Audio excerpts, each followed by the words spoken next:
오늘 우리가 사는 이 세상은 하나님께서 처음 창조하셨을 때와는 조금 다른 모습을 하고 있습니다. 왜냐하면 지금의 하늘과 땅은 과거에 한 번의 리셋을 경험했기 때문입니다. 그것이 바로 노아 시대에 일어났던 대홍수입니다.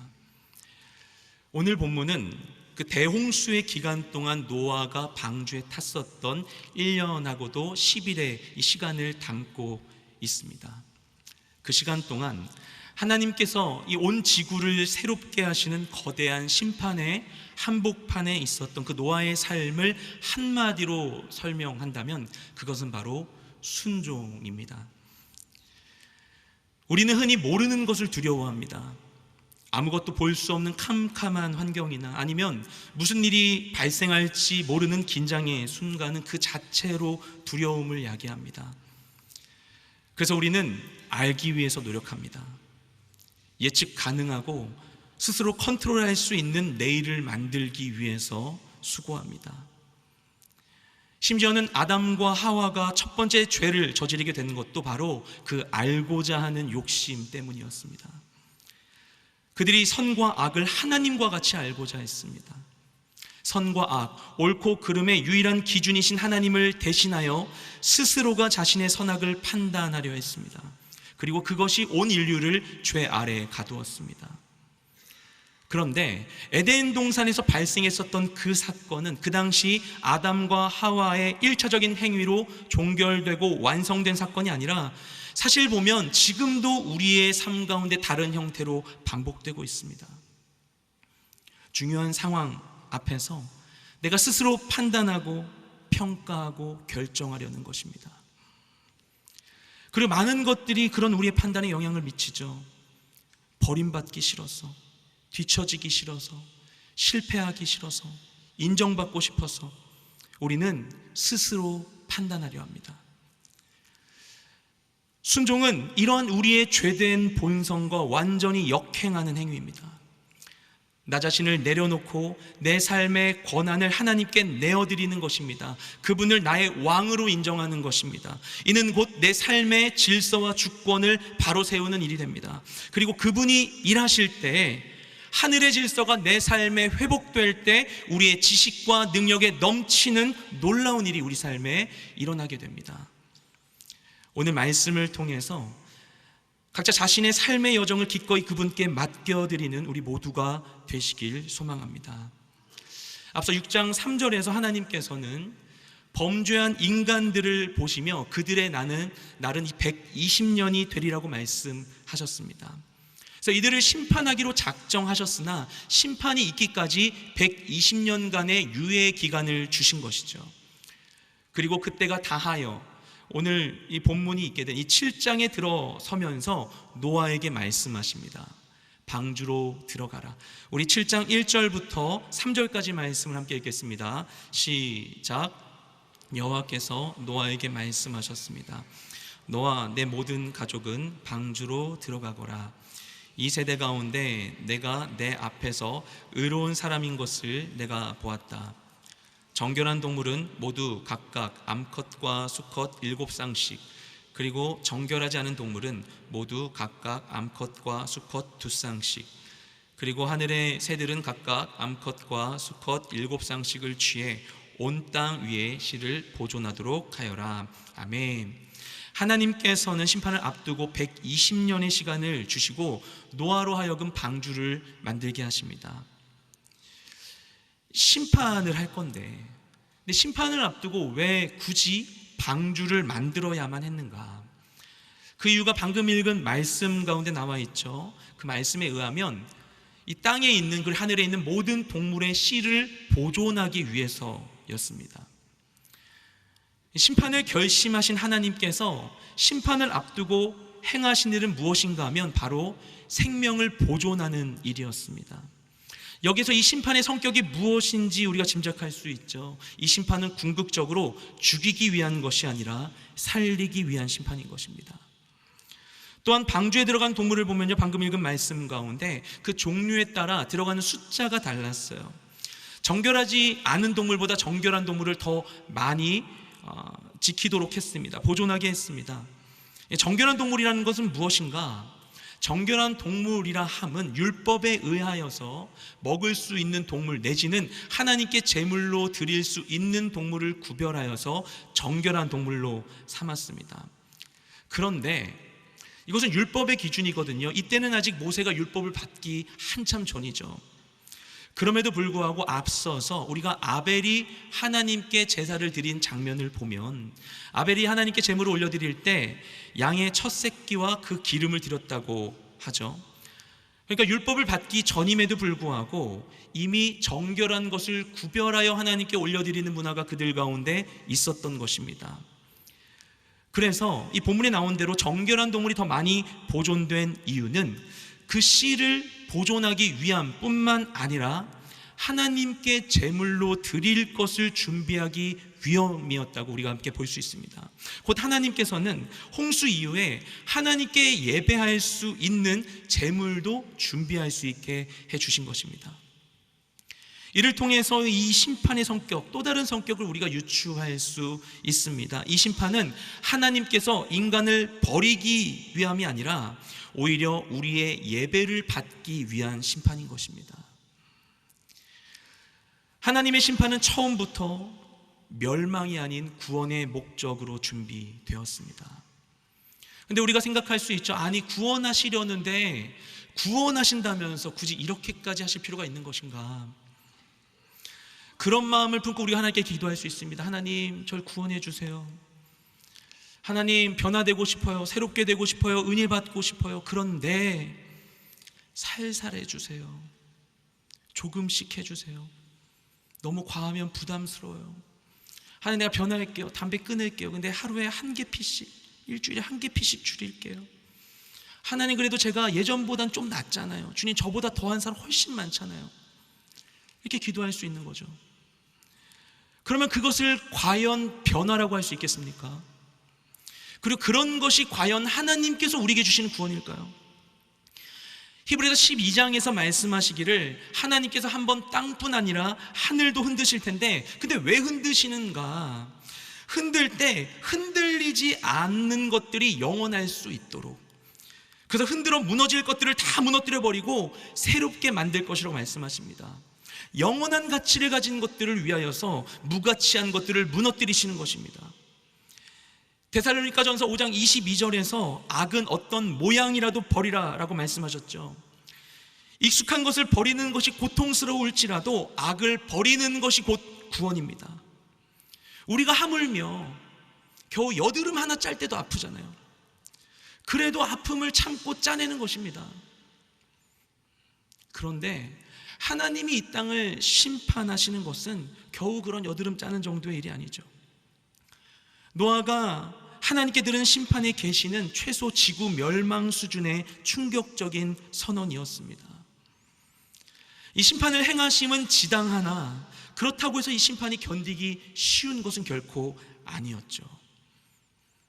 그런 하나님의 말씀에 대해서 노아는 어떻게 반응하는가? 우리 5절 말씀을 함께 읽겠습니다. 시작.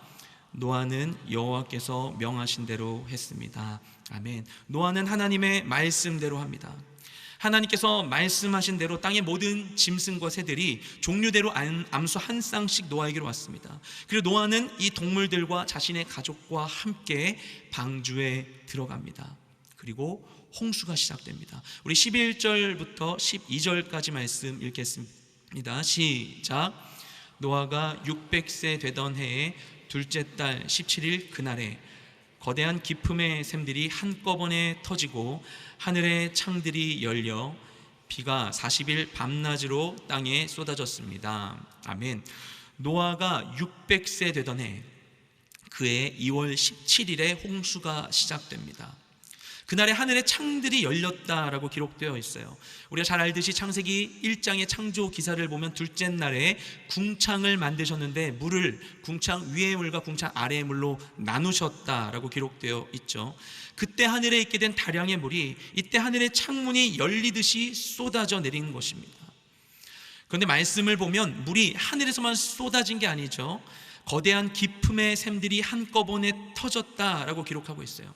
그래서 하늘의 물이 쏟아졌을 뿐만 아니라 지표면 아래의 물도 터져 나왔습니다.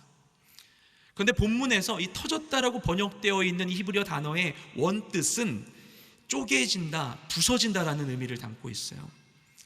그래서 즉 여기서 물이 터져 나왔다고 하는 것은 지표면이 부서졌다는 것을 의미하죠. 그러니까 단순히 지하에 물이 그냥 나온 것이 아니라 이로써 지각의 심각한 변화도 함께 동반되었던 것입니다. 이 비는 40일간 계속됩니다. 우리 17절부터 22절까지 말씀 읽겠습니다. 시작. 홍수가 40일 동안 땅 위에 계속됐습니다. 물이 불어나자 방주가 들려 올라가 땅 위로 떠올랐습니다. 물이 더욱 불어나 온 땅 위에 넘쳐 방주가 물 위로 떠다녔습니다. 물이 땅 위에 크게 불어나서 하늘 아래 높은 산들이 다 뒤덮였으며 물이 그 산들을 다 뒤덮고도 15규빗이나 더 불어났습니다. 아멘. 40일 동안 물이 이렇게 넘쳐나자 방주가 드디어 땅에서 떠올랐습니다. 그런데 물이 계속 넘쳐서 어떻게 됐는가? 모든 산들도 다 물에 잠기게 되고 산 꼭대기보다 15규빗이나 더 높이 물이 찼다고 이야기하고 있습니다. 근데 앞서 방주를 지을 때 말씀을 보면 방주의 높이가 30규빗이었어요. 30규빗이기 때문에 방주가 물에 한 반쯤 잠겼다면 15규빗 정도 잠겼겠죠.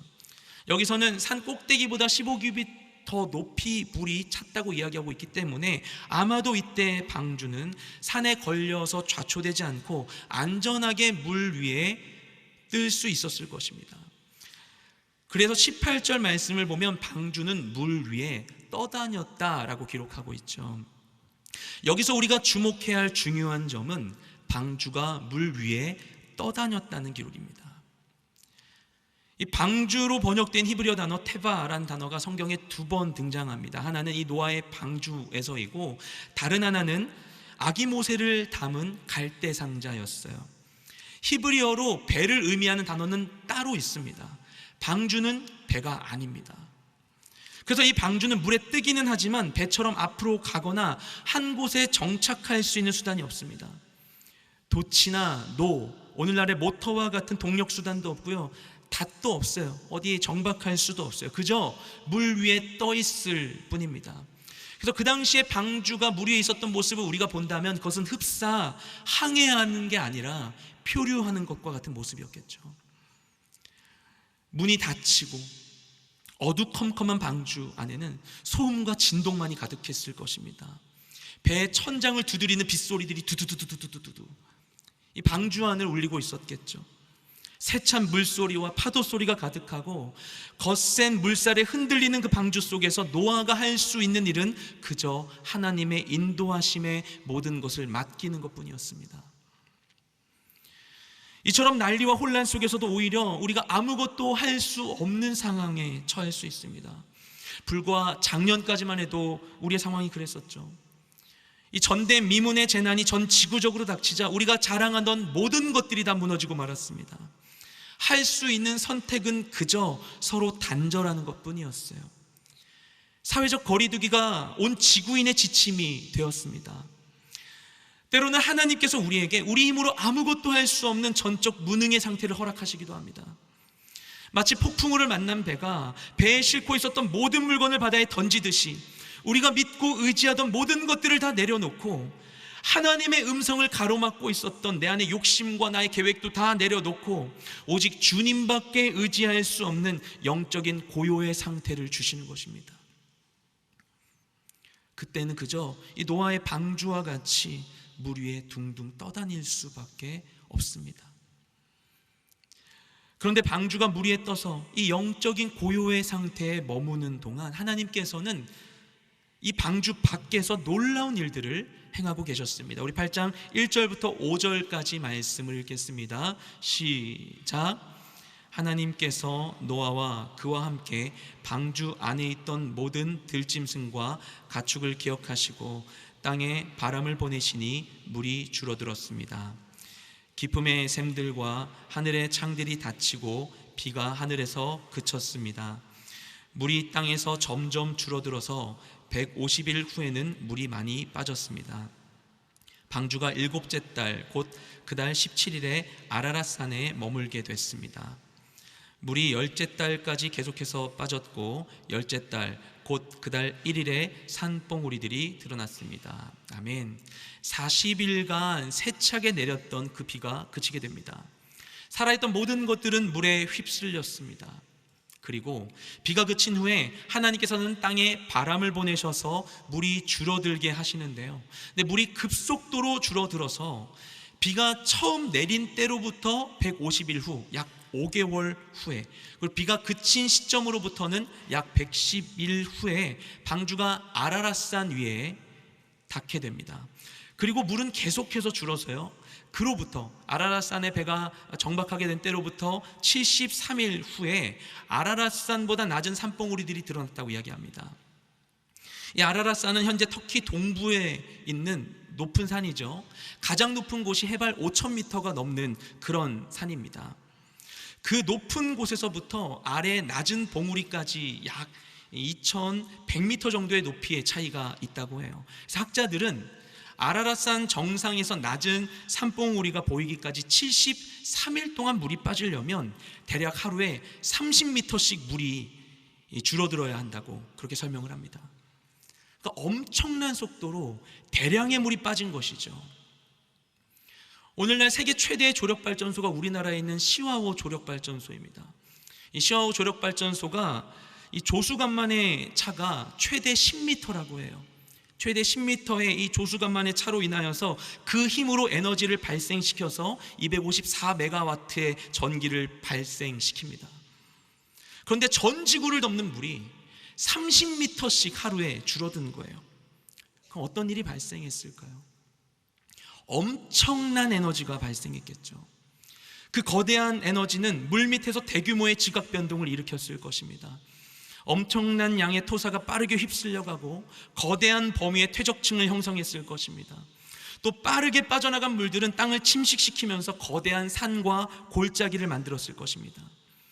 이 물이 줄어든 과정에 대해서 말씀에 두 가지 표현이 있는데요. 8장 1절에는 바람에 의해서 물이 줄어들었다고 이야기하고 있고 3절에서는 물이 많이 빠졌다라고 이야기하는데, 여기서 빠졌다라고 번역된 단어의 이 원뜻은 돌아가다, 돌이키다라는 그런 의미를 가지고 있어요. 그러니까 물이 원래 있던 곳으로 돌아갔다라고 이야기합니다. 원래 있던 그 대기 중으로 가거나 아니면 땅 밑으로 갔다는 이야기를 하는 것이죠. 그러면 어떻게 해서 물이 있던 곳으로 돌아가는 것인가?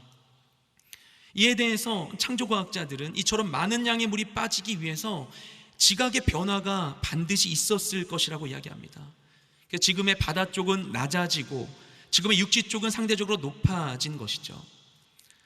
만약에 현재 지구의 지표면에 이 높낮이가 없게 볼링공처럼 매끈하게 지구를 만들게 된다면 현재 지구상에 있는 물들이 지구 지표면을 2600m 높이로 다 덮게 된다고 해요. 그러니까 지금도 그럴 수밖에 없는 물들이 이 높낮이로 인해서 어딘가 모여있는 상태인 것이죠. 이런 지각 변화가 일어날 때 이 지각의 변동은 화산 활동에 영향을 미치고 이로 인한 온도의 차이로 인해서 많은 물이 증발하고 또 일부 지역에서는 눈으로 쌓였을 것이라고 창조과학자들이 설명하고 있습니다. 그래서 그런 일이 일어남으로 인하여서 결국 어떻게 된 것인가? 홍수로 인해 물이 넘쳐나고 그리고 그 물이 삽시간에 빠지는 동안 이 땅은 이전과 전혀 다른 곳으로 변화한 것입니다. 그리고 그 시간 동안 노아는 방주 안에서 무엇을 했는가? 우리 6절부터 14절까지 말씀을 함께 읽겠습니다. 시작. 40일 후에 노아는 자신이 만든 방주의 창문을 열었습니다. 그가 까마귀를 내보내니 그 까마귀는 물이 땅에서 마를 때까지 날아다녔습니다. 노아가 이번에는 물이 땅에서 줄어들었는지 알아보기 위해 비둘기를 내보냈습니다. 그러나 물이 아직 온 땅 위에 있었기 때문에 비둘기가 앉을 곳을 찾지 못해 방주에 있는 노아에게로 돌아왔습니다. 노아는 손을 내밀어 비둘기를 받아 방주 안으로 들였습니다. 노아가 7일을 더 기다려 비둘기를 방주에서 다시 내보냈습니다. 그 비둘기가 밤이 되자 그에게 돌아왔는데 그 부리에 새로 딴 올리브 나뭇잎을 물고 있었습니다. 그래서 노아는 물이 땅에서 빠진 것을 알게 됐습니다. 그가 다시 7일을 기다렸다가 비둘기를 내보냈는데 비둘기는 다시 돌아오지 않았습니다. 601년 첫째 달 곧 그 달 1일에 땅 위에 물이 말랐습니다. 노아가 방주 덮개를 열고 보니 땅이 말라 있었습니다.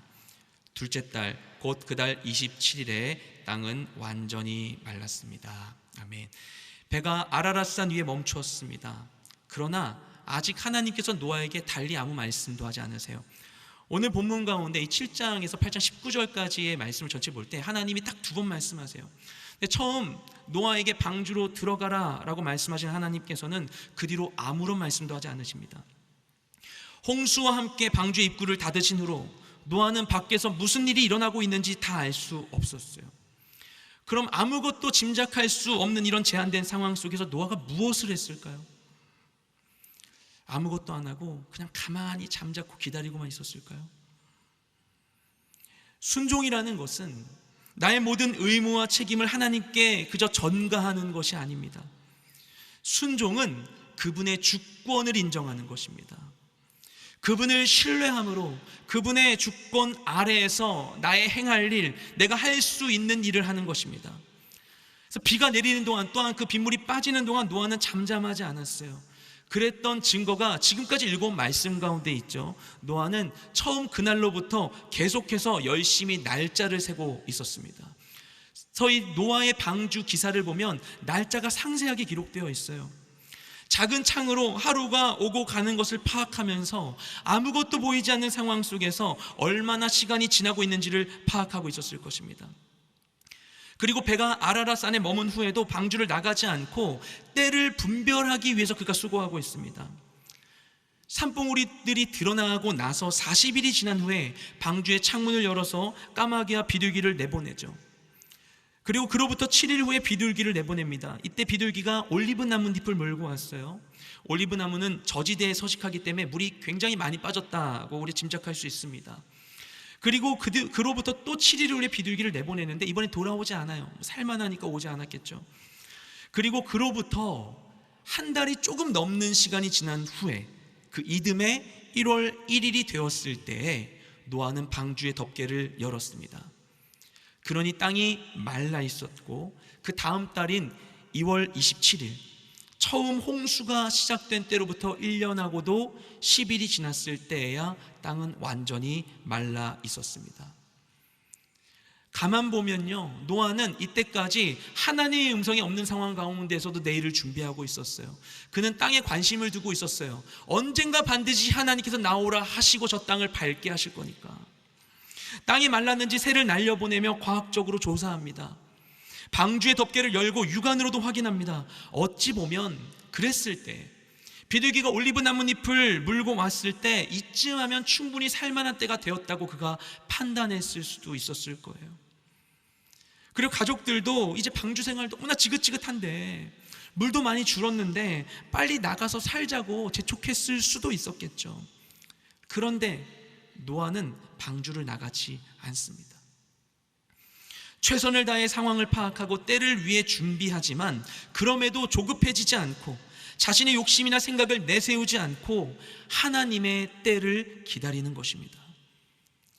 그리고 때가 이르러서 하나님께서 그를 부르십니다. 우리 8장 15절부터 19절까지 말씀을 함께 읽겠습니다. 시작.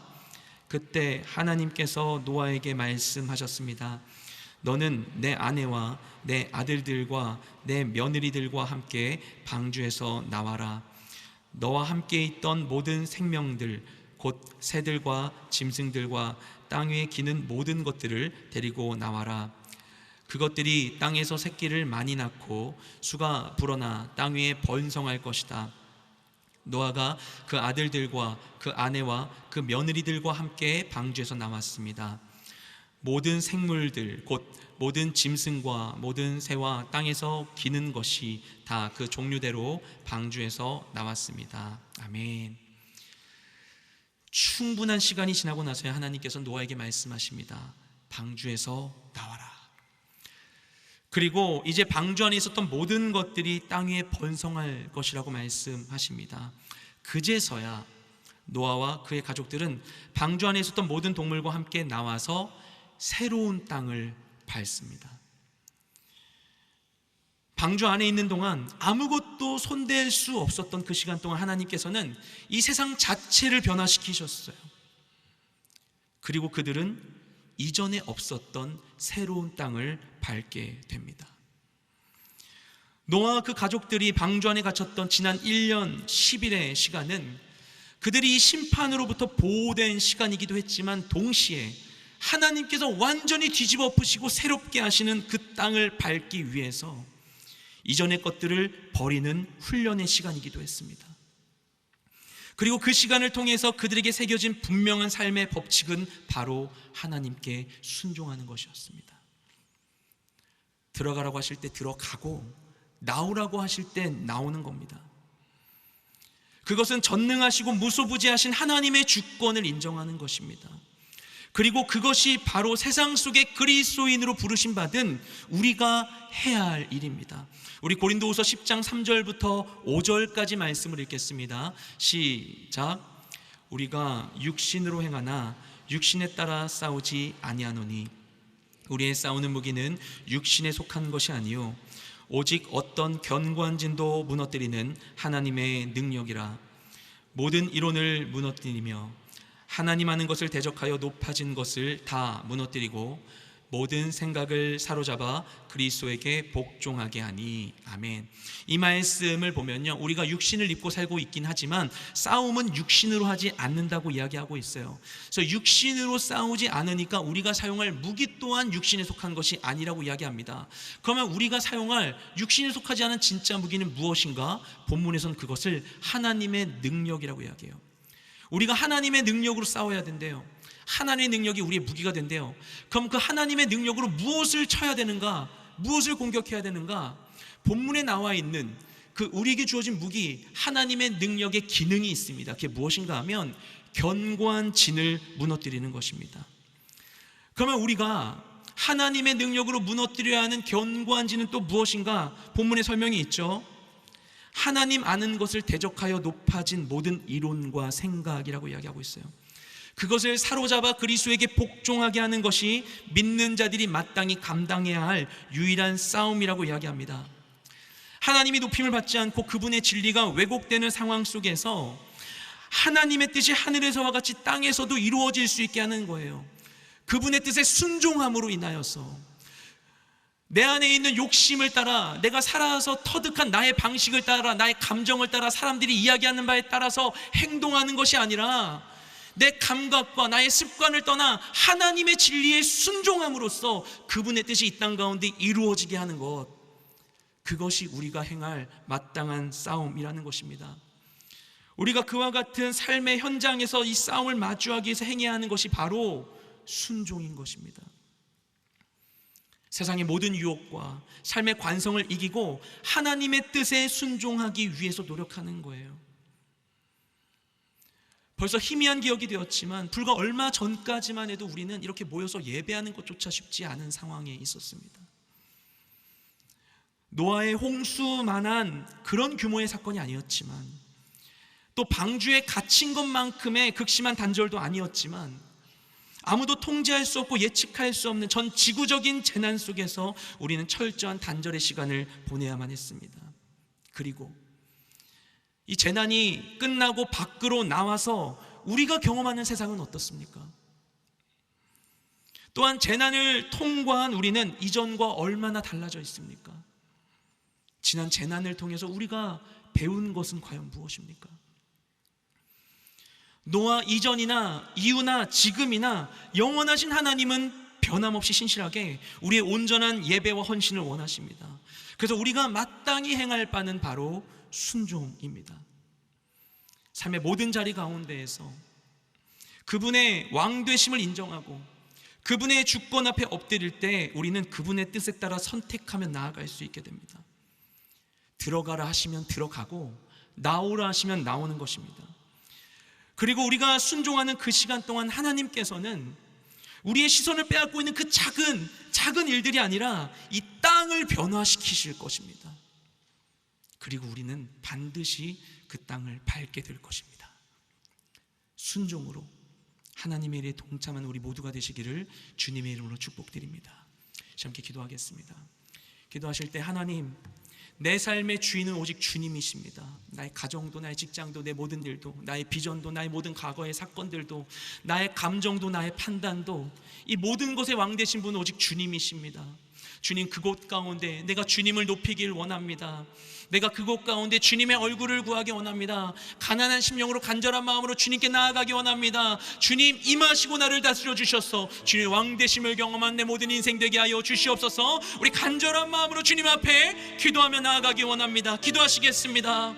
주님, 감사드립니다. 주님, 우리 모든 삶의 자리 가운데 우리와 동행하여 주심을 감사드립니다. 내가 무엇을 당할지라도, 아버지, 홍수와 같은 재난 앞에 있다 할지라도 그 모든 상황 가운데 나의 왕 되신 분 오직 주님이십니다. 주님이십니다. 주님밖에 없습니다. 아버지, 내 삶의 모든 자리 가운데에서 내가 아버지 스스로를 위해 쌓아왔던 나의 모든 방법과 나의 지혜, 나의 습관 의지하지 아니하고, 세상의 말들을 의지하지 아니하고, 아버지, 나의 성취를 의지하지 않고, 아버지, 사람들의 인정을 의지하지 않고, 아버지 하나님, 그 모든 상황 가운데 나의 소유를 의지하지 않고, 그 무엇도, 주님 안에 다른 그 무엇도 주님의 다시 자리를 대신하여 의지하지 아니하고, 그 모든 곳 가운데 주님의 보좌를 세우길 원합니다. 주님, 임하여 주시옵소서. 좌정하여 주시옵소서. 역사하여 주시옵소서. 거룩한 호를 들어 우리를 다스려 주시옵소서. 주의 놀라우신 통치, 땅을 변화시키시는 주님의 은혜를 경험하는 우리 모든 인생 될 수 있도록 주님, 우리 가운데 임하여 주시옵소서.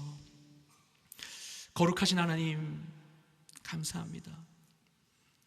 이 홍수의 심판 가운데에도 우리 가운데 구원을 주신 주님, 우리가 어떤 상황 가운데 있을지라도 그 모든 상황 가운데 우리와 함께하여 주심을 감사드립니다. 내가 어떤 일이 있을지라도,